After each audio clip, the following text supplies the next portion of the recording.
सभी दर्शकों को जय भीम और एक बार फिर से आपका स्वागत है मूल्यांकन चैनल में। दर्शकों, आज की जो स्ट्रीम है इसमें हम क्रिकेट में जातिवाद पर चर्चा करेंगे और हाल ही में जो प्रसंग घटा हुआ है रोहित शर्मा और उनकी फिजिकल फिटनेस को लेकर, उससे शुरुआत करेंगे इस पूरे मुद्दे की और देखेंगे भारतीय क्रिकेट में जो जातिवाद है वो कितनी गहराई तक समाया हुआ है और इसके कितने आयाम हैं। ठीक। और अंत में सबसे पहले दलित सुपरस्टार बालू जी के बारे में भी चर्चाएं करेंगे और लोगों के संज्ञान में लेकर आएंगे एक ऐसा महान खिलाड़ी जिसे भुला दिया गया, इतिहास के पन्नों से जिसे गायब कर दिया गया। तो ये कुछ मुद्दे हैं जिन्हें आज हम चर्चाओं में लेते हैं और काफ़ी महत्वपूर्ण ये स्ट्रीम होने वाली है क्योंकि बहुत सारे लोग हैं जो क्रिकेट के जातिवादी स्वरूप से उतने अच्छे से परिचित नहीं हैं जितने अच्छे से उन्हें इससे परिचित होना चाहिए। ठीक। चलिए, तो ये मैंने आपके साथ कुछ स्क्रीन शेयर कर दी है और इसके माध्यम से इस पूरे घटनाक्रम को देखने की कोशिश करते हैं। ठीक। तो चलिए, आपने अभी क्रिकेट मैच देखा होगा। भारत की इंडिया की टीम ने अभी मैच खेला और बड़े मैच को उन्होंने जीत लिया और हमारे बहुत सारे दर्शक हैं बड़े उत्साहित रहते हैं क्रिकेट को लेके।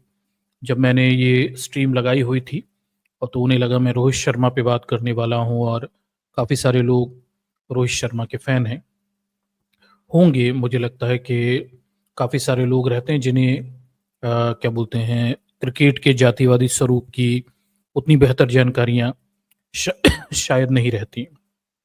ठीक। तो दर्शकों, आप देख रहे हैं मूल्यांकन चैनल और मैं उम्मीद करता हूँ मेरी आवाज़ आप तक सही से पहुँच रही होगी और इसमें किसी किस्म का व्यवधान नहीं होगा और आज हम क्रिकेट के जातिवादी स्वरूप को आपके सामने रखेंगे। तो देखिए दर्शकों, ऐसा है कि क्रिकेट मैंने अपनी युवावस्था में काफ़ी क्रिकेट खेला, जैसा कि हर युवा व्यक्ति अपनी युवावस्था में क्रिकेटर बनना चाहता है। लेकिन फिर जैसे-जैसे आप क्रिकेट खेलते हैं, मैदान तक जाते हैं, फिर आपको क्रिकेट की जातिवादी सच्चाइयों से दो चार होना पड़ता है कि ये जो क्रिकेट है ये वास्तव में कुछ खास जाति वर्ग के लोगों ने वहाँ पे अपने दबदबे बना के रखे हुए हैं और बाकी लोगों के लिए यहाँ आप मैदान पे तो आ सकते हैं, खेल भी सकते हैं, पर आगे बढ़ने के लिए ज़्यादा स्थान नहीं है। ठीक है। और इसके बाद फिर अभी कुछ साल पहले 2007-8 में जब क्रिकेट में भयानक भ्रष्टाचार के आरोप लगे, मोहम्मद अज़रुद्दीन का आपने देखा, अजय जडेजा जिन्हें आखिरकार क्रिकेट छोड़ना पड़ा, सचिन तेंदुलकर भी उस भ्रष्टाचार के आरोपों में शामिल थे, नाम इनका भी था, लेकिन बड़ा नाम था, इनकी जांच नहीं हुई, हेंसी क्रोनिये, ऐसे कर कर एक बड़ा भ्रष्टाचार उजागर हुआ और तब समझ में आया कि यहाँ मामला जातिवाद का नहीं है, मामला घोर भ्रष्टाचार का है। जो क्रिकेट हम देख रहे हैं और जो हमें दिखाया जा रहा है, ये सब फिक्स है। ठीक है। यहाँ कोई जीत हार नहीं हो रही है, यहाँ सनसनीखेज तरीके से आपके सामने खेल प्रस्तुत किया जा रहा है ताकि आखिरी बॉल तक आप इसमें चिपके रहें, इन्हें व्यूअरशिप मिलती रहे, इन्हें क्या बोलते हैं, आपके बड़े-बड़े स्पॉन्सर्स मिलते रहें और इनके पैसे के धंधे चलते रहें और सट्टेबाजी वगैरह तो इसके पीछे चलता ही रहता है। ठीक। तो ये चीज़ काफ़ी लंबे समय पहले मैंने समझ ली थी कि भाई यहाँ जातिवाद तो है ही है, साथ में जो दिखाया जा रहा है ये भी झूठ है। आज का भी मैच आपने देखा, डाउन टू द स्ट्रीम आखिरी ओवर तक मैच जाते हैं, बिल्कुल नपे-तुले अंदाज में। लगभग हर मैच आपको ऐसा ही दिखेगा। आपको आश्चर्यचकित होना चाहिए कि मतलब ऐसा कैसे होता है। ठीक। तो यहाँ सब कुछ फिक्स है, जैसे दूसरे खेल होते हैं कुछ, वहाँ पे नकली अभिनय जैसा है, ये भी फिक्स है। शायद आपको विश्वास ना हो, अभी हर कुछ सालों में क्रिकेट के भ्रष्टाचार उजागर होते रहते हैं, तब तक सच्चाइयाँ सामने आती रहती हैं। ठीक। तो लंबे समय पहले क्रिकेट पे से विश्वास मेरा उठ चुका था और मैंने काफ़ी लंबे समय पहले इसे फॉलो करना बंद कर दिया था।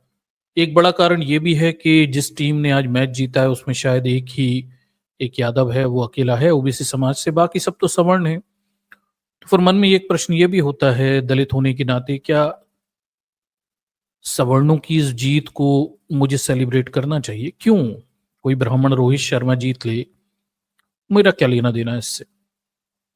इतने साल हो गए आज़ादी के, एससी एसटी समाज के कितने लोगों को इन्होंने वहाँ मौका दिया, और अगर बहुजन समाज का, एससी एसटी समाज का, ओबीसी समाज के तो कुछ खिलाड़ी पहुंच भी जाते हैं, कोई रिप्रेजेंटेशन ही नहीं है, तो आखिर ये कैसे टीम इंडिया हो गई। और जब हमारा प्रतिनिधित्व ही नहीं है समाज की 21% से ज़्यादा आबादी का, तो ये टीम इंडिया भी नहीं कही जा सकती, इसे सवर्ण इंडिया कहा जाए तो ज़्यादा अच्छा रहेगा। और उनकी इस जीत हार से हमें लेना देना क्या है, जब वहाँ हमारे लिए जगह ही नहीं है। तो जीतते हारते रहें, फर्जी मैच दिखाते रहें, सट्टा खिलवाते रहें, आईपीएल की टीमें बनवाते रहें, जो करना है करते रहें, हमें क्या लेना देना है। तो मतलब इतना इमोशनल होना क्यों है, समझ से परे है। अगर आप सोचिए ये चीज़ उल्टी होती, इस टीम में अ, एक ओबीसी है आज की डेट में, शायद जहाँ तक मैंने देखा है, बाकी सारे सवर्ण हैं। एक अकेला सवर्ण होता और बाकी सारे दलित होते, और ये टीम मैच जीत गई होती, तो क्या इस देश के सवर्ण लोग इस बात को लेकर उत्साहित होते? जवाब आपको पता होगा। ठीक, कि अगर इस टीम में 11 में से 10 दलित होते, एक अकेला सवर्ण होता, तो क्या ये उत्साहित हो रहे होते? क्या इतने बड़े पैमाने पे सेलिब्रेशन किए जा रहे होते, इतने फटाके फोड़े जा रहे होते, और क्या ये खुश होते? ठीक, वो संविधान से जरा सा बित्ते भर का आरक्षण मिला हुआ है, मतलब 100 में से 7.5, 15 और 27 सीटें एससी एसटी ओबीसी को, बाकी की 50% तो सवर्णों के पास ही हैं। उसको लेकर तो 70 सालों से गालियां खा रहे हैं हम लोग। ठीक, अगर पूरे ही इसमें दलित होते, एक आध सवर्ण होता, तो ये क्या सेलिब्रेट करते? जवाब आपके पास होगा। तो मतलब बहुजन समाज को क्यों ही सेलिब्रेट करना है, मुझे समझ में नहीं आया। ठीक है, समझ से परे है, मुझे ये चीज़ कभी नहीं समझ में आई कि भाई क्यों, और क्यों आप लोग मुझे लिख के ये कह रहे हैं कि रोहित शर्मा आपका फेवरेट है। रोहित शर्मा, वही रोहित शर्मा जो इंस्टाग्राम पे जब युवराज सिंह ने चहल को भंगी कहा था, तो उसी वीडियो में रोहित शर्मा जुड़ा हुआ था जो हंस रहा था। ठीक है, तो मतलब कुछ कर लीजिए, हम तो इनके लिए वही है ना, वसीम अकरम चमार कहता है, ये भंगी कहते हैं, और ये उसमें हंसते रहते हैं। तो आपको इन्हें सेलिब्रेट क्यों करना है? कोई रोहित शर्मा ब्राह्मण किसी दलित का लोकप्रिय खिलाड़ी कैसे हो सकता है? मुझे नहीं समझ में आई बात, क्योंकि उसके लिए तो आप भंगी चमार होंगे, वो तो हंस ही रहे हैं इस बात पे। ठीक, तो बहुजन समाज इतना इनके लिए उत्साहित क्यों है? और दिलीप मंडल जी के ट्वीट में जैसा उन्होंने कहा कि भाई क्या तुम्हें बस तालियां ही बजानी है, क्योंकि ये तुम्हें अपना स्थान तो देंगे नहीं, रिप्रेजेंटेशन तो है नहीं, तो हम क्या बस ताली बजाने के लिए हैं पीछे बैठकर, ताकि इनकी व्यूअरशिप बढ़ती रहे, इनकी लोकप्रियता बढ़ती रहे, इन्हें बड़े बड़े स्पॉन्सर मिलते रहें, और हम ताली बजाते रहें। ठीक है, और ये अपनी जनेऊ दिखा के, लाल कपड़े पहन के, जनेऊ दिखा के, गॉड, क्रिकेट का गॉड बन के, ठीक है, अपना सफेद जनेऊ दिखा के हमारे मुंह पे जूता मारते रहें जातिवाद का, तो हमें इन्हें क्यों भगवान मानना है? ठीक, और हमें ऐसे खेल में हिस्सेदारी लेनी क्यों है? और इस सवर्ण प्राइड में, ये आजकल ब्राह्मण जीन भी शब्द इस्तेमाल करते हैं। ठीक, तो हम कहाँ हैं, और हम क्यों इसमें प्राइड लेने बैठे? तो भाई मैं तो इस तरह से इस क्रिकेट टीम से और इस क्रिकेट मैच से और इससे अपने आप को एसोसिएटेड नहीं कर पाता हूँ। ठीक, आप कर पाते होंगे शायद, इतना सब जलालत झेल कर भी अगर आपको रोहित शर्मा में अपनी विजय दिख जाती है, या विराट कोहली की जीत में आप खुद को दलित के रूप में वहां पे देख पाते हैं, कर लीजिए, खैर कुछ है नहीं, लेकिन रहोगे आप इनके लिए भंगी और चमारी, और ये ऐसे ही हंसते रहेंगे। जब कोई वसीम अकरम गाली देगा तब भी इनके मुंह बंद रहेंगे, और ये खुद ही जब इंस्टाग्राम पे वीडियो बनाकर भंगी कहते हैं और हंसते रहते हैं, तो ये क्या ही सम्मान करते होंगे। ठीक, तो चलिए हम पूरे मामले को आपके सामने रखते हैं, बस इतना बताते हुए कि मैं क्रिकेट को फॉलो नहीं करता, किसी क्रिकेटर की व्यक्तिगत उपलब्धियां क्या हैं उससे मुझे कुछ लेना देना नहीं है। रोहित शर्मा कितने महान खिलाड़ी हैं, विराट कोहली कितने महान खिलाड़ी हैं, सचिन तेंदुलकर कितने महान खिलाड़ी हैं, मुझे उससे कुछ लेना देना नहीं है। मेरा सवर्णों की इस झूठी महानता, जातिवाद से अर्जित की हुई महानता, और उस महानता और उस विजय में कोई इंटरेस्ट नहीं है। ठीक, मेरे लिए सब जातिवादी लोग हैं, और ये अपनी जातिवाद के दम पर कुछ भी हासिल कर लें, उससे फर्क ही क्या पड़ता है। ठीक, तो चलिए थोड़ी सी शुरुआत के साथ मैं आपको मुद्दा बताता हूँ कि देखिए, मामला ये है कि ये एक नेत्री हैं, इनका नाम है शमा मोहम्मद, और ये कांग्रेस की नेत्री हैं। इन्होंने हाल ही में एक ट्वीट कर दिया और उससे कुछ विवाद खड़ा हो गया। देखिए, तो इन्होंने हमारे भारतीय टीम के कप्तान, ब्राह्मण कप्तान रोहित शर्मा जी के ऊपर एक ट्वीट किया, और इन्होंने लिखा कि भाई ये इनका ट्वीट है इंग्लिश में, 2 मार्च 2025 का। देखिए, और ये लिखती हैं कि भाई देखिए, इसका हिंदी में सार ये है कि ये लिख रही हैं शमा कि एक खिलाड़ी के तौर पर रोहित शर्मा काफ़ी मोटे हैं और उन्हें वजन घटाने की ज़रूरत है। तो उन्होंने रोहित शर्मा को मोटा खिलाड़ी कहा। फिर इनका दूसरा ट्वीट आता है तुरंत ही, और उसमें ये कहती हैं कि भाई देखिए, शमा मोहम्मद ने कहा कि रोहित शर्मा की तुलना भारत के पूर्व क्रिकेटरों जैसे कि सौरव गांगुली, सचिन तेंदुलकर, राहुल द्रविड़, महेंद्र सिंह धोनी, विराट कोहली, कपिल देव, रवि शास्त्री जैसे दिग्गजों से तुलना करें तो रोहित शर्मा में ऐसा क्या वर्ल्ड क्लास है। वह एक औसत दर्जे के खिलाड़ी और कप्तान हैं जिन्हें बस किस्मत से भारतीय टीम की कप्तानी मिल गई। अब रोहित शर्मा मोटे हैं कि नहीं हैं, ये बॉडी शेमिंग है या नहीं है, इसमें मेरा कोई ज़्यादा इंटरेस्ट नहीं है। ठीक है, मैं मतलब मुद्दे की बात यह है कि यहाँ मुझे बस इस एक लाइन में इंटरेस्ट है, रोहित शर्मा को बस क्या किस्मत से भारतीय टीम की कप्तानी मिल गई। शमा मोहम्मद हैं, मैं कहूँगा ये किस्मत से नहीं मिली है। रोहित शर्मा को उनकी जात की वजह से भारतीय टीम की कप्तानी मिली हुई है। खराब प्रदर्शन के बावजूद भी वो लंबे समय तक कप्तान बने रहे हैं।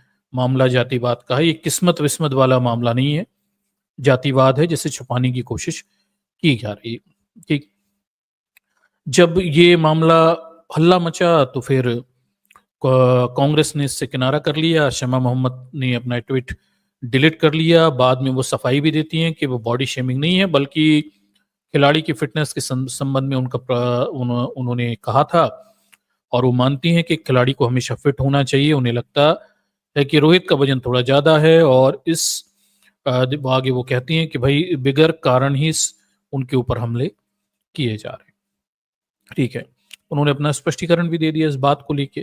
ठीक, पर अकेली शमा मोहम्मद नहीं है, एक और टीएमसी के नेता हैं सौगत राय, वो भी कह रहे हैं कि भाई वो भी सहमत हैं इस बात को लेकर कि रोहित शर्मा का वजन ज़्यादा है और वो अच्छा प्रदर्शन भी नहीं करते हैं। उन्हें क्यों रखा गया है पता नहीं। इन्होंने काफ़ी लंबी बात बोली हुई है अपने उसमें कि वो कभी कभार रन बनाते हैं, हार आउट हो जाते हैं, ऐसा ऐसा सब लिखा हुआ है, और केवल मॉडलिंग वगैरह करते हैं। उन्हें वहाँ पे होने की कोई आवश्यकता नहीं है, ये उन्होंने बात बताई हुई है। ठीक, अब ये बड़ा आश्चर्यजनक है कि रोहित शर्मा पे जब उनके पेट पर बात की, जो कि है, आप भी जानते हैं रोहित शर्मा बाकी क्रिकेटरों के समान फिट नहीं है, और उनकी फिटनेस को लेकर सवाल हमेशा रहते हैं, और फिटनेस के साथ साथ उनकी क्या बोलते हैं, प्रदर्शन को लेकर भी सवाल रहते हैं। देखिए, अभी 10 फरवरी 2025 को ही एनडीटीवी छापता है कि हिटमैन इज बैक। ठीक है, और उसमें नीचे लिखता है कि देखिए, 487 दिन के बाद खत्म हुआ रोहित शर्मा का वनवास, फॉर्म में वापसी कर ली। और देखिए, और 16 महीनों के बाद इन्होंने शतक लगाई हुई है। सोच के देखिए, रोहित शर्मा ब्राह्मण 16 महीने तक क्रिकेट खेलते रहते हैं, फॉर्म खराब रहता है, शतक भी नहीं लगाते, और नीचे लिखा है कि पिछली सीरीज में तो केवल 31 रन बना पाए थे ऑस्ट्रेलिया के सामने। ये तो अभी की बात है। ठीक, उसके बावजूद भी ये टीम में रहते हैं, लेकिन बाकी किसी यादव को और किसी को खिलाने की बारी आए तो इनके पास न जगह होती है, न मौका होता है। और एनडीटीवी फिर लिखता है कि देखिए, form is temporary, class is permanent. बिल्कुल सही बात है। ठीक है, फॉर्म टेम्परेरी होता है, जात परमानेंट होती है। थोड़ा सा लिखना भूल गए, क्लास नहीं लिखना था, यहाँ जात लिखना था। जात परमानेंट होती है, फॉर्म वॉर्म क्या होता है, जात होनी चाहिए, फिर तो कोई मुद्दा रहता ही नहीं है। ठीक, तो आप कुछ समझते हैं कि भाई इस देश की ये जातिगत सच्चाई है कि आपके पास जात हो, फिर आपके पास कोई मुद्दे कभी रहते नहीं हैं और आप 16 महीने तक भी बिगर शतक लगाए मैच खेल सकते हैं। इंतज़ार किया जाएगा क्योंकि आप एक ख़ास जाति वर्ग से आते हैं, ठीक?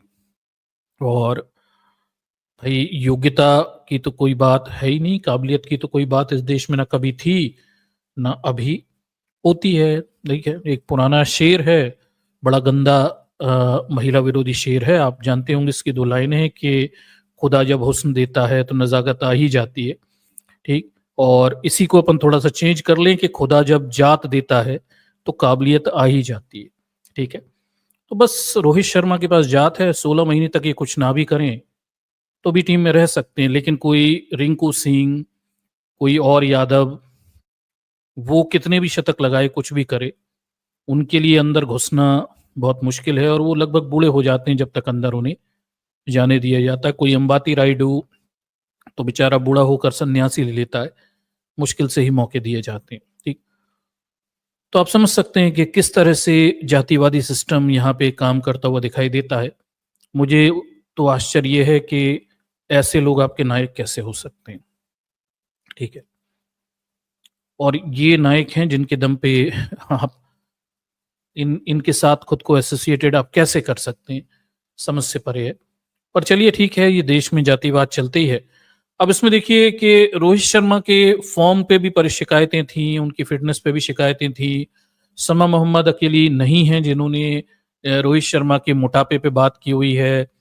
इससे पहले भी रोहित शर्मा के मोटापे पे बहुत बात हो चुकी है और आश्चर्यजनक शमा मोहम्मद ने जब रोहित को विराट कोहली के बारे में कुछ साल पहले कुछ ट्वीट किए थे तो इतना हल्ला नहीं मचा था, लेकिन इस बार ब्राह्मण रोहित शर्मा पे कुछ बोल दिया तो पूरी बीजेपी, पूरी ब्राह्मण गैंग एक तरफ हो गई और शमा मोहम्मद के लिए मुश्किलें खड़ी करके इन्होंने रखी हुई हैं।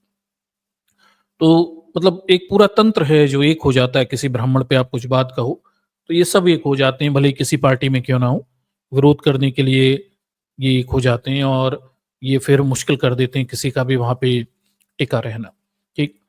तो बीजेपी डिफेंड में आ जाती है तुरंत और रोहित शर्मा की तरफ से, भई कैसे तुम्हारी हिम्मत कैसे हो गई? रोहित शर्मा के निकले हुए पेट को पेट कह दिया तुमने, तुम्हारी हिम्मत कैसे हो गई? हम भले ही इंजमाम उलग को आलू कहें, विनोद कांबली को कल्ला कहें, मतलब इसमें कोई समस्या नहीं है, लेकिन रोहित शर्मा ब्राह्मण के पेट की बात कैसे कर दी? तो फिर परेशानी हो गई। तो बीजेपी डिफेंड करने आ जाती है तुरंत और राहुल गांधी के बारे में अनाप-शनाप बोलना शुरू कर देती है। बोल सकती है, वो भी इन्हीं के उसमें से हैं और यहाँ से ये विवाद बढ़ता चला जाता है। बीसीसीआई की तरफ से भी तुरंत स्टेटमेंट आ जाता है, ऐसा कहने की ज़रूरत नहीं थी। अजीब स्थिति है, मतलब ये सब चीज़ें कभी निम्न जाति के खिलाड़ियों के लिए नहीं की गई, ना ही उनके पेट के लिए उनके ऊपर तमाम टिप्पणियाँ की जाती हैं, तब कोई समस्या नहीं रहती है, ठीक? फिर हम ये देखते हैं कि भाई रोहित शर्मा की फ़िटनेस को लेके तो कोई नई बात है नहीं जो शमा मोहम्मद ने बोल दी हो, कुछ 2023 में भी मुद्दा उठा था। ये देखिए रिपब्लिक स्पोर्ट्स डेस्क है, ये छाप रहा है कि उसका पेट गोल हो गया था, उसका वज़न बढ़ गया था, रोहित शर्मा ने अधिक वज़न की समस्या पे कैसी प्रतिक्रिया दी, ये छपा हुआ है। फिर हम थोड़े से और नीचे आते हैं तो देखिए एक कपिल देव का भी स्टेटमेंट आता है 2023 का, ये देखिए ज़ीटीवी का आर्टिकल है और ये छापता है कि रोहित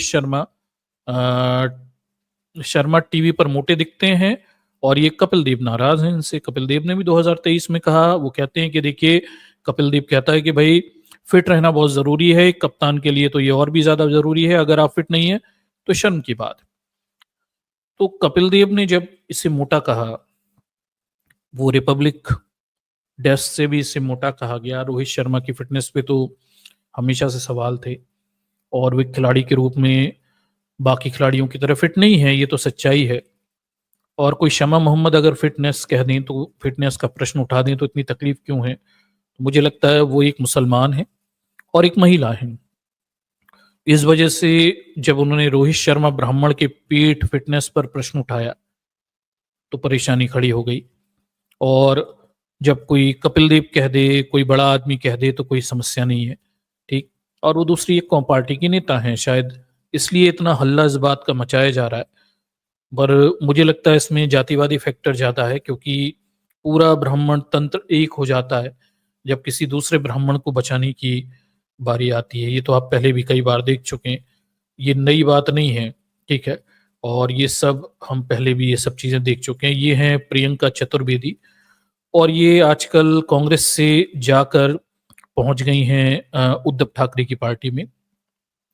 ये भी रोहित शर्मा के बचाव में आ गई। चतुर्वेदी, शर्मा, आप समझिए बड़ा अच्छा सा जातिगत तालमेल इन लोगों में रहता है। ये किसी भी पार्टी में रहें, लेकिन अपनी जात को महत्व ये हमेशा देते हैं। उसके सपोर्ट में तुरंत ही आकर ये लोग खड़े हो जाते हैं। बाकी तो सब अलग चीज है, ठीक है? तो ये पूरा मामला है दर्शकों, ये मामला अभी चल रहा है और इसमें अभी और भी आयाम जुड़ेंगे। मुझे लगता है इतनी जल्दी खत्म नहीं होने वाला। लेकिन मूल प्रश्न यही है कि रोहित शर्मा, जो जिनकी फिटनेस को लेके बड़ी परेशानी है, और क्या इन्हें किस्मत से कप्तानी मिली हुई है, तो मैं कहूँगा नहीं, ये सब मामला जाति का मामला है। और क्यों है, मैं आगे थोड़ा एक्सप्लेन भी करूँगा कि भारतीय क्रिकेट में जातिवाद कितने बड़े पैमाने पर व्याप्त है। ये हम थोड़ा भी नीचे चलकर देखते हैं। और एक और प्रश्न है कि भाई 16 महीने तक फॉर्म से बाहर रहने के बाद भी ये व्यक्ति टीम में बना हुआ है, लेकिन बाकी लोगों के लिए फिर जगह नहीं थी। रिंकू सिंह और तमाम सारे लोगों के उदाहरण हम पहले देख चुके हैं, ठीक है? तो ये तो मामला है किनका, रोहित शर्मा का। ये मामला अभी अंडर प्रोसेस है, उसमें अभी कुछ आयाम और जुड़ेंगे। पर भारतीय क्रिकेट टीम को एक हमेशा शिकायत रहती है नस्लवाद को लेके। और हम ये देखते हैं कि भाई एक बड़ी रिपोर्ट आई जिसमें बताया गया कि भारत के लोगों के ऊपर नस्लवादी हमले होते हैं। आईसीसी की रिपोर्ट ने खुलासा किया।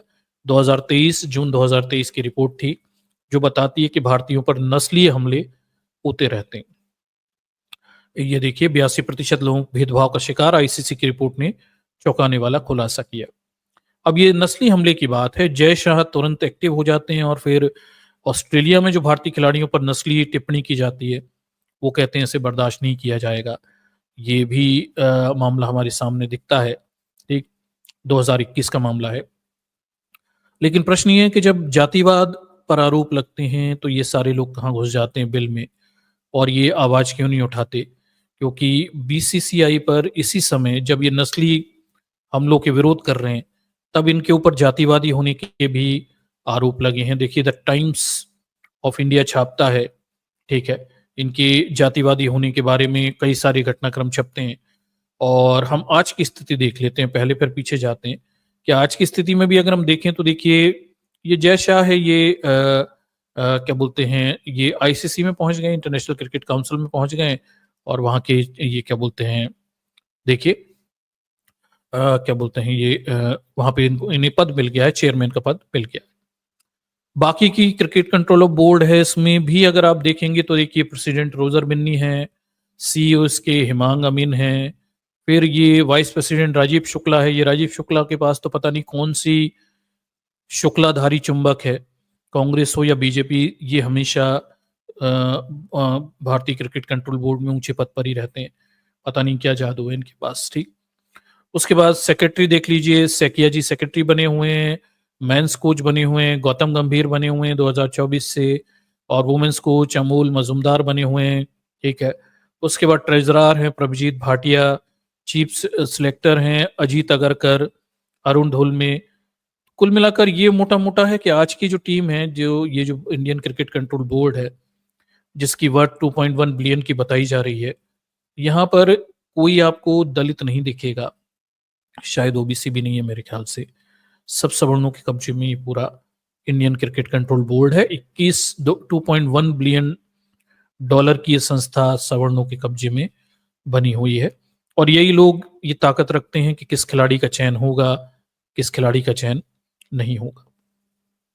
इसलिए आप इंडियन क्रिकेट के इतिहास में भी जाकर देखेंगे तो आपको ज्यादा दलित खिलाड़ी यहाँ नहीं दिखेंगे, और इक्का दुक्का ओबीसी शायद दिख भी जाए, वो भी अभी अभी दिखने लगे, दलित तो नहीं दिखते, ठीक? उसके बाद ये देखिए कि इंडियन क्रिकेट बोर्ड पे ये भी आरोप 2022 में इनके ऊपर जातिवाद के आरोप लगे, और ये भी आरोप लगा है क्या केवल ब्राह्मणों को मौके दिए जा रहे हैं। देखिए, बीसीसीआई खिलाड़ियों को लेकर कहा जाता है कि ये जातिवाद है, फैंस का आरोप है कि ब्राह्मणों को ही ज्यादा मौके मिलते हैं। तो बीसीसीआई जातिवाद से भी एक कदम आगे जा चुका है, ये ब्राह्मणवाद की तरफ भी जा चुका है। जातिवाद में तो चलो बाकी के सवर्ण भी शामिल हैं, पर ये तो पूरी एक ज़माने में 2021-22 में आप देखिए, ब्राह्मणों को ही मौका देने वाली संस्था बन गई थी। 2022 का मामला है। और 7-7 ब्राह्मण खिलाड़ी प्लेइंग 11 में खेल रहे थे, और तब आरोप भी लगा कि भाई ये क्या कोई ब्राह्मणों की ऑर्गेनाइजेशन बन गई है, बाकी लोगों के लिए जगह है कि नहीं। ठीक है, देखिए हिंदी स्काई 2747 जो है ये वेबसाइट, ये छापती है कि एक ही जाति के साथ साथ खिलाड़ी रखे गए। फैंस के निशाने पर आई इंडियन क्रिकेट कंट्रोल बोर्ड, ये इस समय इन्होंने छापा हुआ था। 11 में से 7 खिलाड़ी एक ही जाति के हैं। आप अंदाजा लगाइए, ये चमत्कार 2022 में भारतीय क्रिकेट कंट्रोल बोर्ड कर चुका है, ब्राह्मण ही खिलाड़ी साथ साथ रख चुका है। देखिए, तो ये आरोप लगाया गया था कि भाई देखिए, प्रशंसकों का कहना है कि जब भारतीय क्रिकेट टीम के प्रतिनिधित्व करने का अवसर आता है तो केवल हिंदू ब्राह्मणों को ही मंजूरी मिलती है। तो सूर्य कुमार यादव और इन सबको बाहर करके ब्राह्मणों के साथ साथ खिलाड़ी भी रखे जा चुके हैं।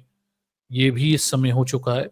एक सर्वे के अनुसार किसी भी पुरुष दलित खिलाड़ी को भारत के लिए टेस्ट क्रिकेट नहीं खेला है, इसलिए फैंस ने टीम इंडिया के चयन को एक आरक्षण कोटा रखने का भी अनुरोध किया। अब आरक्षण की बात करेंगे तो रोने बैठ जाएंगे जाति का। ठीक, भारत में टेस्ट क्रिकेट में उच्च जाति का डोमिनेंसी देखी गई है। पाया गया कि टीम में 50 से 60% ब्राह्मण खिलाड़ी दिखाई देते हैं। 2008 के प्रसिद्ध सिडनी टेस्ट में उदाहरण है, जब 11 में से 6 ब्राह्मण खिलाड़ी खेले थे, और अब आने के बाद देखिए सूर्य कुमार यादव और संजू सैमसन जैसे खिलाड़ियों की अनदेखी की जा रही है, तो फैंस का गुस्सा फूट गया है। ये देखिए, तो ये सारा मामला भी अभी 2021-22 में ही चल चुका है, और इसको लेके बीसीसीआई ने फिर कुछ स्पष्टीकरण भी दिए हुए थे। और दिलीप मंडल जी हैं, ये उस समय 2022 में लिख रहे थे कि 7 out of 11 are indeed Brahmins. 11 में से 7 खिलाड़ी बामन खेल रहे थे 2022 में। ठीक, पता नहीं कौन रोहित शर्मा को कौन बहुजन है जो रोहित शर्मा को अपना नायक मान के बैठा हुआ। ठीक, ये देखिए, और मजेदार बात देखिए कि नीचे ये अभय पांडे है, ये लिख रहा है कि अगर पढ़े लिखे होते तो उनके रिकॉर्ड दिखाई दे जाते, ना की जाती। मतलब पांडे, गजब स्थिति है। अंदर ही नहीं लोगे, बामन बामन खेलोगे तो रिकॉर्ड भी बामनों के ही दिखेंगे। कोई दलित को खिलाओगे ही नहीं तो उसका रिकॉर्ड कहां से दिखेगा। तो अजीब बामनों की बापोती और बुद्धि भी इनकी बड़ी विचित्र है। ठीक, और ये 2022 में बड़ी गजब की स्थिति चली। फिर दिलीप मंडल के इस ट्वीट पे एक और हैं, अर्चना जायसवाल, ये लिखती हैं कि seriously let the sport be out of reservation, let something about talent only. ओ हो, देखिए, मतलब 11 में से 7 बामन खेल रहे हैं, और ये जायसवाल मैडम है, ये लिख रही हैं कि भैया ऐसे रिजर्वेशन, तो यही तो मतलब बामनों का रिजर्वेशन चल रहा है, और ये कह रही है कि रिजर्वेशन से बाहर रखो। गजब स्थिति है। ठीक, तो ये इस तरह का आपका क्रिकेट कंट्रोल बोर्ड है, और अब इस तरह की क्रिकेट में आपका विश्वास है जहां 11 में से 7-7 बामन खेलते हो। अब ये जो आज की टीम है इसमें भी देख लीजिएगा, 3-4 बामन तो आपको तब भी देखे जाएंगे, बाकी तो पूरे सवर्ण है ही है। ठीक, एक आध ओबीसी को और एक आध मुसलमानों को रख लेते हैं, बाकी सब क्या है। ठीक,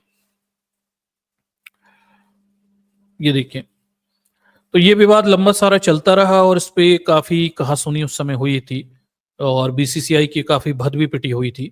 ठीक है, और ये भी बड़ा अजीब स्थिति है। ठीक, आगे देख लीजिए, एक मैडी है, ये लिख रहा है कि खबर सुनकर मजा आया, इसे ही योग्यता कहा जाता है। अगर खेल में भी आरक्षण होने लगे तो पूरी टीम 1-2 रन बनाने वाले चिमटों से भर जाएगी। बताइए, मतलब ये दलित निम्न जाति के लोगों को चिमटा कह रहा है। ठीक, आप अंदाज लगाइए, ये है मतलब ये हरामखोर शुद्ध जातिवाद वहां पे कर रहे हैं। 11 में से 7-7 बामन भर के बैठे हैं, और दूसरे लोगों को ले नहीं रहे, और इसे योग्यता भी कहते हैं ये लोग। ठीक, बामन बात को ये लोग योग्यता कहते हैं। ये देखिए, और भी देख लीजिए, नीचे तमाम सारी ट्वीट्स इस समय चले हैं। दिलीप मंडल जी ने इस समय काफी कुछ लिखा था, और इन्हें बहुत गालियां भी पड़ी थी उस समय। और देखिए, तमाम सारे लोगों ने कुछ एससी बनकर भी आ गए थे इन्हें गाली देने के लिए।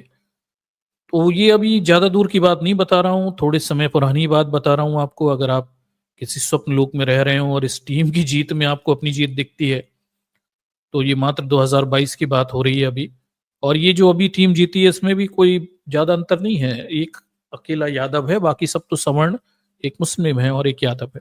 ये ये देखिए बांग्लादेश की टीम गई हुई थी तब की ये पूरी बात है, और इसमें सारे 7 में से 11 में से 7 ब्राह्मण थे। तो ये पूरी स्थिति है। और आगे मंडल जी इस समय लिखते हैं कि देखिए बीसीसीआई सुन लो कि एससी एसटी ओबीसी सिर्फ ताली बजाने के लिए हैं, तुम्हारे मैच देखने और तुम्हारी टीवी एड रेवेन्यू बढ़ाने के लिए नहीं है।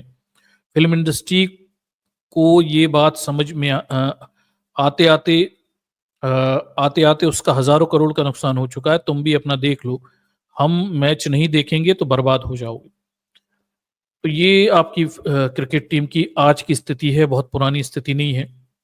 और आज की टीम में भी आप कितने सवर्ण हैं और कितने निम्न जाति के हैं उठाकर देख लीजिए, मुझे तो एक ही दिखता है ओबीसी उसमें, और एक मुस्लिम दिखता है, बाकी सबकी क्या स्थिति है। आगे मंडल जी ने एक रिकॉर्ड भी बताया था इसमें कि भारत के लिए देखिए अब तक खेल चुके टेस्ट में से 302 क्रिकेटर्स में से 5% मुसलमान हैं, शेड्यूल कास्ट के केवल 8 प्रतिनिधि हैं, 8% प्रतिनिधि हैं। ठीक है, ये सब पहले बता चुके। तो ये आपकी स्थिति है, ये आपके हालात हैं। उसके बाद इस पूरी लड़ाई में काफ़ी सारे आयाम आगे चलते रहते हैं। और एक और एक ट्विटर पे एक कोई जेके यादव थे, ये लिखते हैं कि देखिए ओडीआई सीरीज में सूर्य कुमार यादव को जगह नहीं दी गई, मानता हूं खिलाड़ी थक जाते हैं तो रेस्ट दिया जाता है, मगर एक खिलाड़ी ऐसा है जो थकता ही नहीं है, उसने ऑस्ट्रेलिया एशिया कप और तमाम सारी सीरीज बांग्लादेश सीरीज में भी खेला फिर भी नहीं थका, वो है पंत। ठीक है, तो ऋषभ पंत के लेकर काफी मजाक उड़ाए गए थे, इसे तो खिलाड़ी बनाने की ठान ली थी इन्होंने। ठीक है, जबकि ये किसी भी फॉर्मेट में चल नहीं पा रहे थे।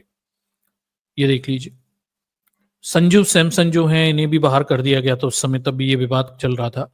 और हमने ये भी देखा इस देश में, ये 2020 की रिपोर्ट है, जी न्यूज जी देश न्यूज छापता है कि अब ब्राह्मणों ने क्रिकेट में भी दिखा जातिवाद, सिर्फ ब्राह्मणों के लिए हुआ टूर्नामेंट का आयोजन। हैदराबाद में केवल ब्राह्मणों के लिए एक टूर्नामेंट आयोजित किया गया था जिसमें केवल ब्राह्मण ही पार्टिसिपेट कर सकते थे। तो आप समझ सकते हैं जातिवाद के आयाम किस स्तर पे।